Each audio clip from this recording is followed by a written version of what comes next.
کہ کیا افغان طالبان جنہوں نے حالیہ دنوں میں امریکہ کے ساتھ قطر میں طے شدہ مذاکرات کو منسوخ کر دیا تھا، پاکستان آنے پر تیار ہوں گے؟ یہ سوال بھی اہم ہے کہ کیا ان مذاکرات میں افغان حکومت کی نمائندگی بھی ہوگی، اور افغان حکومت پاکستان میں ان میں جو یہ مذاکرات ہو رہے ہیں اس پر کس قسم کا رد عمل دے گی؟ صدر اشرف غنی اور وزیر اعظم عمران خان کے درمیان حالیہ دنوں میں رابطے کے بعد اسلام آباد اور کابل کے درمیان رابطوں میں تیزی تو آئی ہے، لیکن بہرحال افغان پیس پروسیس جو ہے وہ طالبان اور کابل حکومت کے درمیان بات چیت پر ہی منحصر ہے، جو ابھی تک نہیں ہو پائی۔ چند ماہ میں افغانستان میں صدارتی انتخابات بھی ہونے ہیں۔ امریکہ اور افغان حکومت دونوں کی یہ کوشش ہے کہ طالبان کے ساتھ کسی بھی قسم کا امن معاہدہ صدارتی انتخابات سے پہلے طے پا جائے۔ کیا ایسا ممکن ہے، اور کیا پاکستان کی جانب سے امریکہ کی درخواست پر طالبان سے بات چیت کا ایک اور دور کسی نتیجہ خیز معاہدے کی شکل اختیار کر سکتا ہے؟ بات کریں گے United States institute of peace کے ساؤتھ ایشیا ڈائریکٹر معید یوسف ہمارے ساتھ موجود ہیں۔ معید یوسف صاحب، تھینکس فار جوائننگ اس۔ بڑی تیزی سے چیزیں ڈیولپ ہو رہی ہیں معید صاحب، لیکن اس میں اب یہ مذاکرات یہ تو طے پا گیا ہے کہ پاکستان میں ہوں گے، لیکن خبریں یہ آ رہی ہیں کہ طالبان ابھی تک انہوں نے رضامندی کا اظہار نہیں کیا، اور شاید اس کی وجہ یہ بتائی جا رہی ہے کہ ٹاپ لیڈرشپ جو ہے طالبان کی وہ ابھی تک اس پر متفق نہیں ہے کہ پاکستان جا کر امریکہ سے مذاکرات کیا جائے یا نہیں۔ کیسے دیکھ رہے ہیں ان ڈیولپمنٹس کو؟ شکریہ عادل۔ دیکھیے، میں کافی عرصے سے بات کر رہا ہوں آپ کے پروگرام پہ بھی کہ معاملات کم از کم صحیح رخ میں تو چلے ہیں۔ کچھ عرصہ پہلے تک تو یہ نظر آ رہا تھا کہ بات چیت ہو ہی نہیں رہی ہے، کوئی معاملہ آگے نہیں بڑھے گا، تو وہ تو کم از کم ایک آئس بریکر تو ہوا ہے، معاملہ صحیح طرف چلا ہے۔ یہ کہنے کے باوجود میں آپ کو یہ کہوں گا کہ آپ کو شاید جو چیزیں ہمیں نظر آ رہی ہیں اتنی تیزی سے پس پردہ مثبت موومنٹ نہیں ہو رہی۔ یہ جو اب بات ہوئی ہے کہ پاکستان میں ہوگا اگلا ڈائیلاگ، یہ ٹھیک ہے، لیکن مجھے لگتا ہے یہ فورسڈ ہے اس وجہ سے کہ امریکی وفد بھی آیا ہوا تھا، اور امریکی وفد جو ہے وہ پہلے افغانستان بھی گیا وغیرہ، تو یہ کوئی نہ کوئی چیز واپس ان کو لے کے جانا تھی جس سے نظر آتا کہ خاطر خواہ پیش رفت ہے۔ تو شاید یہ اس وجہ سے پری میچورلی ایک اناؤنسمنٹ ہوئی ہے۔ کب وہ اگلا راؤنڈ ہوگا، اس میں کون شامل ہوگا، اصل سوالات یہ ہیں، کیونکہ اگر افغان حکومت شامل نہیں ہے تو پھر بات تو وہیں کی وہیں کھڑی ہے۔ افغان حکومت کہتی ہے کہ آپ نے ہمیں باہر چھوڑ دیا اس سارے معاملے سے، تو یہ افغان رائے تو نہیں ہے، یہ تو طالبان اور امریکہ آپس میں گٹھ جوڑ کر رہے ہیں۔ طالبان یہ کہتے ہیں کہ ہم امریکہ سے بات کریں گے لیکن ہم جنگ بندی پہ رضامند نہیں ہیں۔ اگر جنگ بندی پہ رضامند نہیں ہے تو امریکہ جو چیز چاہ رہا ہے وہ نہیں ہو رہی۔ تو یہ پیچیدہ سوالات ہیں جو موجود ہیں، اور ابھی بھی مجھے لگتا ہے ان کا اس کا کوئی جواب جو ہے وہ مجھے نظر نہیں آ رہا کسی بھی سائیڈ سے۔ اور بنیادی وجہ عادل بڑی سادہ سی ہے۔ طالبان کا یہ خیال ہے کہ وہ جنگ جو ہے وہ جیت رہے ہیں، اگر وہ مکمل نہیں جیت سکتے تو کم از کم وہ ہار تو نہیں رہے ہیں۔ اور دوسری طرف بارہا یہ بات ہوتی ہے کہ کہیں صدر ٹرمپ ابھی یہاں سے انخلا کا اعلان کر دیں گے، امریکہ چلا جائے گا، تو وہ جو 17 سال سے جنگ لڑ رہے ہیں، مجھے لگتا ہے اس وقت پاکستان کا اثر و رسوخ ان پہ کام اس لیے نہیں کر رہا کہ ان کو شاید نظر آ رہا ہے کہ بغیر کچھ کیا ہی ہم جیت جائیں، تو تھوڑا انتظار اور کر لیتے ہیں۔ ٹھیک ہے۔ اچھا معید یوسف، یہ جو خبریں آ رہی ہیں کہ جی طالبان اپنی طرف سے، پاکستان جو ہے وہ افغان طالبان پر پریشر تو ڈال رہا ہے کہ جی آپ آئیں اور یہاں پہ امریکہ سے مذاکرات کریں، لیکن وہ پریشر کام نہیں کر رہا، تو اس کا مطلب کیا یہ کہ جی طالبان پر اب پاکستان کا ماضی جتنا اثر رسوخ نہیں رہا؟ نہیں، اس میں تو کوئی شک نہیں ہے۔ پہلے بھی میرا خیال ہے اتنا نہیں تھا جتنا کہا جاتا تھا یا ہم کہتے تھے، اور اب تو اس سے بھی کم ہے، اور اس کی 3 بڑی وجوہات ہیں۔ پہلی وجہ میں نے بیان کر دی کہ ان کو نظر آ رہا ہے کہ اگر امریکہ نے یہاں سے چلے ہی جانا ہے تو ہم تھوڑا اور انتظار کر لیتے ہیں، بجائے اس کے کہ ہم جو ہے بات چیت کریں اور کمپرومائز کریں۔ دوسرا یہ کہ طالبان کے ساتھ ایران کے بھی تعلقات اب ہیں، روس کے بھی تعلقات ہیں، اور وہ اسی لیے ہیں کہ طالبان پاکستان کو بھی بارہا یہ بات یاد کرواتے ہیں، یاد دہانی کرتے ہیں کہ بھائی ہمارے پاس اب اور آپشنز ہیں، اگر آپ نے بہت دباؤ ڈالا تو پھر ہم ادھر ادھر جا کے کہیں اور سے جو ہے سپورٹ لے لیں گے۔ اور تیسری اس کی بڑی وجہ پاکستان کا مسئلہ یہ ہے کہ طالبان یہ کہتے ہیں کہ بھائی آپ ہم پہ بہت پریشر ڈال رہے ہیں، ہمارے پکڑتے ہیں لوگ، اندر کرتے ہیں، فیملیز کو تنگ کرتے ہیں وغیرہ وغیرہ۔ اور امریکہ اور ساری دنیا یہ کہتی ہے کہ آپ طالبان کے ساتھ ملے ہوئے ہیں، تو Pakistan is called right in the middle of this. اگر زیادہ پریشر اور دباؤ ڈالتے ہیں تو ڈر یہ طالبان خلاف ہو جائیں گے، اگر نہیں کرتے تو دنیا پہلے ہی پاکستان سے نالا ہے، تو وہ بالکل بیچ میں پھنسے ہوئے ہیں. لیکن طالبان اس سپیس کو استعمال کرتے ہیں بارہا اپنے آپ کو وہ چیز دلوانے کے لیے جو وہ چاہتے ہیں کہ پاکستان زیادہ پریشر اور نہ ڈال سکے، اور اس لیے پاکستان اس سے رکا رہتا ہے. ٹھیک. اچھا معید، جو افغان حکومت کی جو خواہش ہے یا امریکنز کی جو خواہش ہے کہ جی جو نیکسٹ ابھی پریزیڈنشل الیکشنز ہونے جا رہے ہیں اس سے پہلے ہی کچھ معاملات طے پا جائیں اور یہ پیس پروسیس جو ہے کوئی کسی قسم کا معاہدہ ہو جائے، کیا سمجھتے ہیں آپ کہ کوئی زیادہ اوور ایمبیشس تھنکنگ نہیں ہوگی یہ افغان گورنمنٹ کی اور امریکن حکومت کی؟ کیونکہ معاملات جس طرح سے ہیں ابھی بھی تقریباً ڈیڈ لاک ہی ہے جب تک طالبان، اب ہو سکتا ہے کل تک وہ ان کی طرف سے آفیشیل موقف آ جائے کہ وہ پاکستان آ رہے ہیں یا نہیں آ رہے. دیکھیے، پہلی بات تو یہ واضح کریں کہ امریکہ اور افغان حکومت اب ایک صفحے پہ نہیں ہے. اشرف غنی صاحب نے بالکل واضح کر دیا ہے جو امراللہ صالح اور اسد اللہ خالد کی اپوائنٹمنٹ سے کہ وہ یہ سمجھ رہے ہیں کہ ان کو باہر چھوڑ دیا گیا اس پروسیس سے. دوسرا یہ بھی ذہن میں رکھیے کہ اشرف غنی صاحب اس وقت ایک سیاستدان ہیں، انہوں نے اگلا الیکشن لڑ کے جیتنا ہے، وہ چاہتے ہیں کہ وہ افغانستان کے صدر رہیں. تو اگر کوئی بھی پیس سیٹلمنٹ ہوتی ہے جس میں ان کا کوئی زیادہ رول نہیں ہے تو ان کو تو کچھ نہیں ملے گا، ان کو تو اپنا سامان باندھ کے واپس ورجینیا یا کسی اور ملک جا کے بیٹھنا پڑے گا. تو اس لیے ان کا بھی اس میں ایک انٹرسٹ ہے کہ یہ کسی اور طرح معاملہ چلے. اور دوسری جہاں تک بات ہے کہ امریکہ یا طالبان کا موقف جو آئے وغیرہ، یہ بات آگے ایمبیشس تو ہے، اس میں تو کوئی شک نہیں، 17 سال کی جنگ 4 مہینے میں ختم کرنے کی کوشش کی جا رہی ہے. لیکن ایک حقیقت بھی ہے کہ اگر یہ معاملہ بہت ڈریگ ہوا تو امریکی صدر بارہا یہ سگنل کر چکے ہیں، پبلکلی چیزیں آ رہی ہیں کہ ان کی پیشنس جو ہے وہ اٹس ویئرنگ تھن، وہ چاہتے ہیں کہ معاملات یہ بیرونی جنگوں کے ختم کیے جائیں. تو اس لیے اتنا دباؤ ہے امریکی بیوروکریسی پہ بھی، سسٹم پہ بھی، پاکستان پہ بھی. اور پاکستان اور یہ جو باقی ہمسایہ ممالک ہیں وہ یہ سمجھ رہے ہیں کہ اگر واقعی صدر ٹرمپ یہاں سے انخلا کا اعلان کر دیتے ہیں تو پھر تو طالبان بالکل ہی بات نہیں سنیں گے اور افغانستان خانہ جنگی کی طرف چلا جائے گا مکمل. تو ہم بھی یہ نہیں چاہتے کہ ایسا ہو، اس لیے وہ دباؤ اور پریشر اور ارجنسی ہے. لیکن ہاں، اگر یہ ایک آپٹیمل آئیڈیل سینیریو ہوتا تو اس میں تو کئی سال یہ پولیٹیکل سیٹلمنٹ کا پروسیس چلنا چاہیے تھا. لیکن بہرحال ابھی وہ لگژری ہے نہیں، کیونکہ اگر بہت زیادہ دیر کوئی اچھی خبر نہ آئی تو مجھے لگتا ہے بالکل ہی معاملہ بیٹھ جائے گا. ٹھیک ہے. اچھا معید یوسف، جو انخلا کی آپ نے بات کی، صدر ٹرمپ کا بھی بھروسہ نہیں، رات 12 بجے وہ اٹھ کے اچانک ٹویٹ کر دیں گے کہ جی ہم نے انخلا کر لیا. لیکن کیا امریکی ایڈمنسٹریشن کو اس بات کا ادراک ہے کہ اچانک انخلا کرنا جو ہے وہ کم از کم خطے میں ان کی شکست سے تعبیر کیا جائے گا اور اس کو ایسے دیکھا جائے گا؟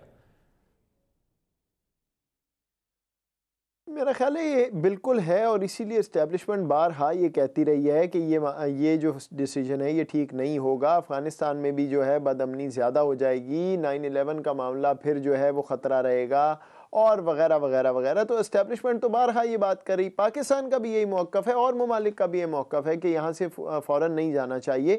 بلکہ ایک ہی چیز ہے جس پہ تمام ممالک کا اتفاق ہے خطے میں، ہندوستان سمیت، کہ اگر امریکہ فوراً نکلا تو یہ معاملہ بالکل خراب ہو جائے گا اور وہ کسی کے حق میں نہیں ہے. لیکن صدر ٹرمپ یہ بات بارہا کہہ چکے ہیں کہ یہ ان کی پالیسی نہیں ہے، یہ ان کے جنرلوں کی پالیسی ہے. وہ نہیں چاہتے تھے لیکن ان کے کہنے پہ انہوں نے یہ کی ہے، اور کوئی خوشخبری نہیں آ رہی افغانستان سے. شام میں کوئی ماننے کو تیار نہیں تھا کہ وہ یہ اناؤنس کر دیں گے کہ ہم جا رہے ہیں اور وڈرال کی شروعات بھی کروا دیں گے. وہ ہو گیا وہاں پہ. تو یہ ایک ایسا امریکی صدر ہے جو بات کرتا ہے وہ چاہے وہ منطقی ہو اس طرح سے جیسے اسٹیبلشمنٹ سوچتی ہے یا کنونشنل وزڈم ہے، اس کے برعکس جانے میں وہ کوئی زیادہ وقت نہیں لگاتے. تو میں I don't put it beyond him، اور اس لیے یہ جو ٹائم فریم ہے اپریل کا یا جولائی کا، یہ بڑا حقیقی ہے اور اس کے اندر ہی کچھ ہونا پڑے گا. ٹھیک. اچھا معید، یہ تھوڑا سا ٹاپک سے ہٹ کر بھی سوال ہے لیکن اسی ٹاپک سے ریلیٹڈ سوال ہے جو آپ پہلے بھی ہمارے پروگرام میں اس پر بات کر چکے ہیں. IMF کے پاس اگر پاکستان جاتا ہے اور یہ افغانستان کے جو معاملات ہیں یہ بھی طے نہیں ہوتے تو یہ کیا کسی طرح IMF کے ڈیسیجن میکنگ کو متاثر کر سکتے ہیں؟ کیونکہ اس سے پہلے 2013 اگر آپ کو یاد ہو تو امریکی انفلوئنس کی وجہ سے ہی IMF نے بیل آؤٹ پیکیج دیا تھا پاکستان کو.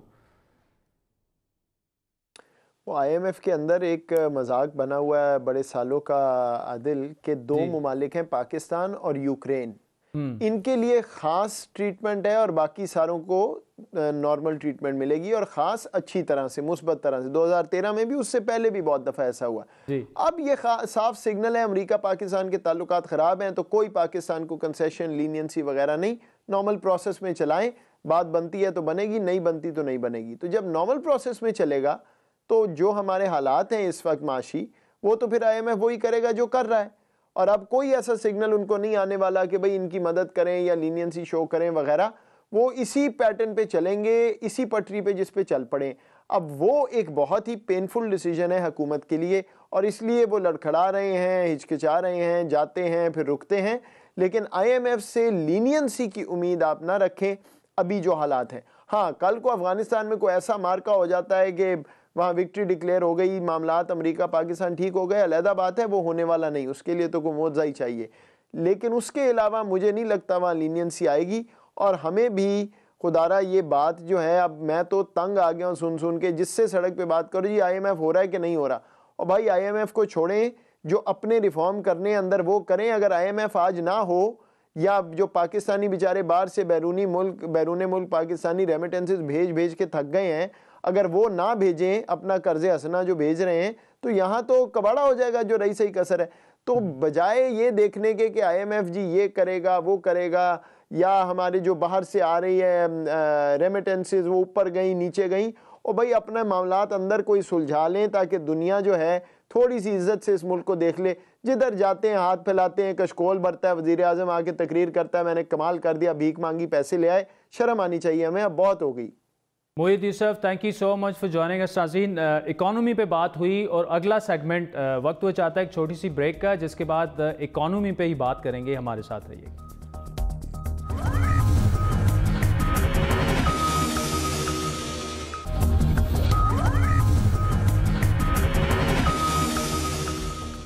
بڑی بات میں بات ناظرین معیشت کی۔ 5 ماہ گزرنے کے باوجود حکومت IMF کے پاس جانے یا نہ جانے کا فیصلہ نہیں کر پا رہی۔ آئندہ بدھ کو حکومت ایک اور منی بجٹ لا رہی ہے، جو اقتدار کے ان 5 ماہ میں دوسرا منی بجٹ ہوگا۔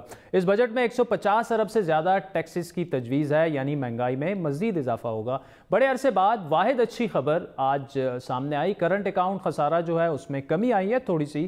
اسٹیٹ بینک کے مطابق یہ خسارہ جو ہے 4.4% جو ہے وہ کم ہوا ہے، تقریباً اب 8 ارب ڈالر ہو گیا ہے۔ گزشتہ برس کرنٹ اکاؤنٹ خسارے نے ریکارڈ 18.5 ارب ڈالر کی سطح کو عبور کیا تھا۔ عالمی ادارے بھی پاکستانی معیشت پر تشویش کا اظہار کر رہے ہیں۔ گلوبل اکنامک کنڈیشن سروے کے مطابق 2018 کے آخری جو سمائی تھی اس میں پاکستان کا اقتصادی اعتماد تیزی سے گرا ہے۔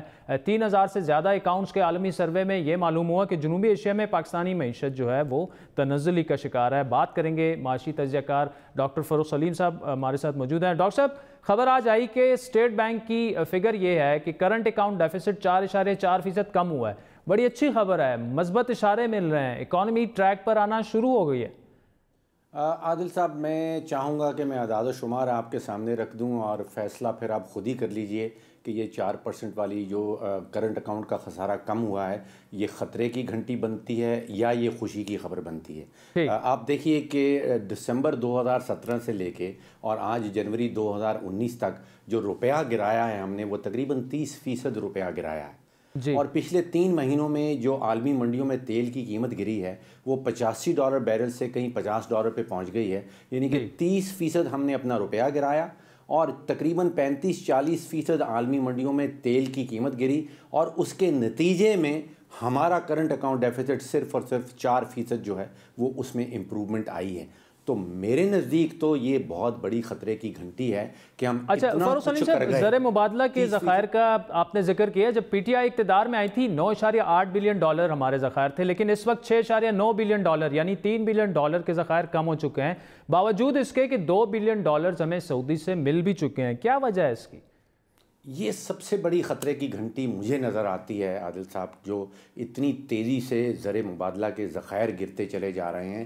اگر ان کو آپ پراپر کانٹیکسٹ میں دیکھیں تو ابھی جو 6.9 بلین اسٹیٹ بینک دکھا رہا ہے، اس میں تقریباً $3 بلین چائنا کے، جس کو سواپ فنڈز کہتے ہیں، یعنی کہ ہم نے چائنا سے ادھار لے رکھے ہیں، اور کوئی تقریباً $4.5 ارب ایسا ہے جو ہم نے پاکستان کے کمرشل بینکوں سے اسٹیٹ بینک نے ادھار لے رکھے ہیں۔ اور اگر ان کو اس میں ڈال دیا جائے تو پھر ہمارے ریزروز جو ہیں وہ نیگیٹو، یعنی کہ وہ منفی میں جا رہے ہیں۔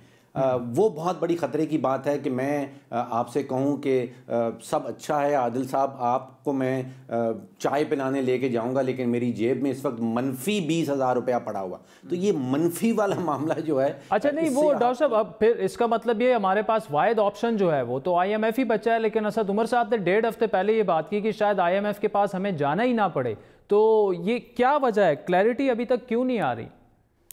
دیکھیے، میں تو ہمیشہ سے یہ کہہ رہا ہوں کہ ہمیں یہ غیر یقینی کی فضا کی جو قیمت ادا کرنی پڑ رہی ہے، جو بزنسز اس وقت ہیں، جو ہمارے ایکسپورٹرز ہیں، وہ اپنا مال باہر بھیج دیتے ہیں اور اپنے ڈالرز واپس نہیں منگواتے، اس توقع میں کہ شاید روپیہ بڑی تیزی سے گرنے والا ہے اور ان کو زیادہ روپے مل جائیں گے۔ دوسری طرف ہمارے جو امپورٹرز ہیں وہ ہاتھ پہ ہاتھ دھرے بیٹھے ہیں، وہ کہتے ہیں کہ اگر ہم کچھ امپورٹ کر بیٹھے اور اس کے دوران روپیہ گر گیا تو اس کا نقصان کون دے گا؟ تو ایک یہ امپورٹ اور ایکسپورٹرز کو ملا کے $80-90 ارب کا جو سالانہ بزنس ہے، وہ ایک غیر یقینی کی فضا میں مبتلا ہے، اور ہم غیر یقینی کی فضا شاید خود دور نہیں کر پا رہے ہیں۔ ہم فیصلہ کر دیں کہ ہم نے IMF کے پاس نہیں جانا، یہ فیصلہ اعلان کر دیا اس کا کہ ہم نے IMF کے پاس نہیں جانا، لیکن اس کے ساتھ ساتھ بزنس کمیونٹی کو اور عالمی منڈیوں کو ایک ہمیں اسٹریٹجی دینی ہوگی کہ یہ ہماری متبادل حکمت عملی ہے، اور وہ بڑی ٹھوس قسم کی ہونی چاہیے،